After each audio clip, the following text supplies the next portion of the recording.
Christian, Gina, good to see you both. Thanks so much for your time. Yeah, thank you so much for having us, Yeah. Bella. Christian, it's interesting, right? Because that script to screen journey is so interesting to me because you get these scripts and then you go into production and you see it come to life and everything. I feel like it might change depending on the seasons and everything, but what is that like for you with season three specifically, that script to screen journey with Leverage Redemption? It's ridiculous, man, because I keep thinking that these writers are not going to get it right.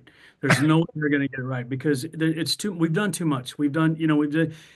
The great thing about this show, there's so many bad guys in the world that keep popping up. We can just keep pulling from the headlines. You know what I mean? And we have some of the most talented Yeah, writers in the we world. don't even have to turn to page three. We Yeah, can have it on page yeah, one. that's exactly it. And it's really just incredible because it's I've said this before. We do. These guys, I mean, we had Ocean's 11, Ocean's 12, Ocean's 8. We've done like 200 episodes of Oceans. You know what I mean? Like we Yeah. always have a con. And this is, a lot of people think it's an hour's worth of TV. It's not. It's 42 minutes with commercials and stuff like that. These guys have to get us in. Well, they have to describe it, then they have to get us in, then they have to get us out, and we have to win. It's amazing for those guys to do that, and they've done it for so many episodes. So it's a page turner, and every time we get a new script, we all dive into our trailers and just start reading it. Absolutely. Well, that's a good segue to my next question when you say page turner. Because Gina, I find it interesting, right? Because I know from an acting storyteller perspective, you try not to do this, but given that the show is such a kind of like active audience member show, right? Where the audience member of this show sometimes, like when I watch, I feel like I'm a detective sometimes. You know what I mean? Like figuring things out.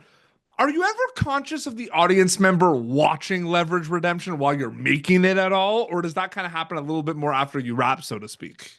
I think that's more to do with like the character stuff because we're so aware of why our characters are so beloved that we are very protective of them. Yeah. So if for some reason something in a scene doesn't like sit right with us, we Mhm. will go, oh no, no, the fans, are not. We do have a voice. I mean, this season we're executive producers and we Mhm. each have like a different interest. Like Christian is very involved in, choreographing all his fights and he does like overtime and weekends and like after shooting and then often on a second unit and he's sort of like co-directing them as well. And Beth obviously is a director and has made a fantastic mark with directing her shows. And I'm very involved in like the text and like Yes. what things true for each character Mhm. and look out for each other's characters. So we like I'll say, oh, this line that feels like a Parker line, or Christian will say this gag feels like a Sophie gag, so we're Mhm. very much like the gatekeepers of the characters, and I think that is what the fans really feel too, that they feel that Mhm. we are the gatekeepers for them. Oh, it's a really good point, and it's interesting too because Christian, I find it interesting, right? Because I love this show because I feel like you mentioned kind of the procedural, you mentioned the cons and everything, and there's a lot of that, but it's like there's a genre bending component of this show that you can go even back to the original Leverage show. When did you start really realizing that you were part of like a big genre bending universe? Was it early on? Was it with the first season of Leverage Redemption? I'm just curious about that specifically. It was we were one of God, I wish I could say we were one of the first to do it. I don't it's it was when honestly this is almost a cop out answer, but I'm gonna tell you anyway. I was on Angel. I was on other It was when I started going to conventions, sci-fi conventions, and people were like, leverage. And over half the people in my line were there for leverage. And I was like, wait, this crosses over? This is like, all this other kind of stuff. And I realized that, at the time when I was changing from there were two conventions. It was Star Trek and Buffy. You know what I mean? That was it. Yeah. I was on Angel. And then I realized there was a pop culture thing that was going on. And I realized this show lent itself to pop culture. And I saw how many fans were there. And I just was like, you got to be kidding me, man. It's just, it was an awakening. At the same time, I went harder to work when I went back to work. You know what I Yeah. mean? No, absolutely. Though it's so interesting because I love it. Like there's so much elements from a genre perspective where I feel like, especially like the last couple seasons of Redemption, like the genre's kind of thrown out the window. Like you're just Well, there for a ride, which is I good. hate to interrupt you, but we're all playing superheroes. I Yeah. mean, we're all playing superheroes. Yep. Before, Marvel really stepped in and took over that whole thing, Yep. we were all playing superheroes. Now we were normal people, but we were in a superhero role. Yep, absolutely. You didn't see that regular light bleeding into your living room at the time, and so No, absolutely. This before it's time for sure. We can make an argument this whole universe for sure. But Gina, I do want to ask because I just want to answer like my version of that question. Absolutely.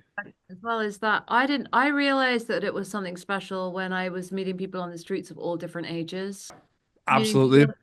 Teenagers, young adults, couples watching it together, older people, families, multi-generational. And I think that's why it just keeps the momentum keeps going as well, because we really need to have that communal experience back in our homes and watch like really, I don't, wholesome, I know is not a very like trendy word, but I think people are being more and more drawn to those kind of communal activities now because we're waking up to the fact that we're too like disconnected from one another, even in the home. Yep. And Absolutely.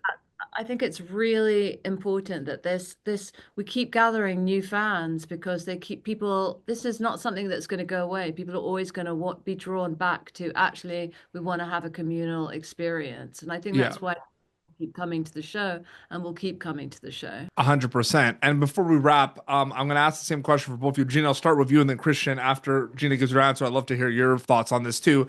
From kind of a character actor perspective, I do find it interesting because when like at some point you're going to get like new scripts for Leverage Redemption season 3, even before going to film it. Right.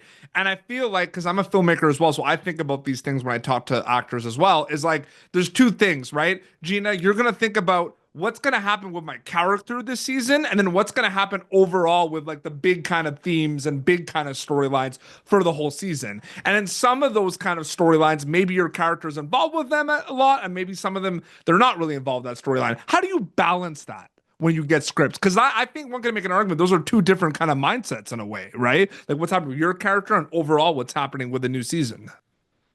God, that is a big question because there's all like all right, go ahead. There's a lot of aspects. You're right. But I think also one of the great things, we're so privileged because we have worked together for so long that there was a point actually during this season where I did 3 really heavy episodes back to back. And I was able to like text John Rogers and say, like, I need a little like air. Yeah. And then he took me out of a few scenes. I think also that because we do work so well together, we really enjoy it. Like when we open a season, we know whose season it's going to be. Yes. Is it Christian? Like last season, it was a big Christian season. The season before was a big Sophie season. This year is a big Parker season. And we all really support each other in that. And I think it's about trusting that everybody knows what they're doing, which at this point we do. Yeah, absolutely. To go back with what she says, they give us the arc. Yep. These writers are so talented. It's not like, well, let's just go and see where we end up. They go, we're going from here to here, which makes it easier on our character because then we can just concentrate on what's going on with our character. I think that absolutely. No, that's so well said, and I can't wait for people to see the new season of Leverage Redemption on Prime Video. Christian, Gina, it was an honor and privilege to speak with you both. Thanks so much for your time. Thanks for having us. Yeah. Thank you for tuning in to Popternative.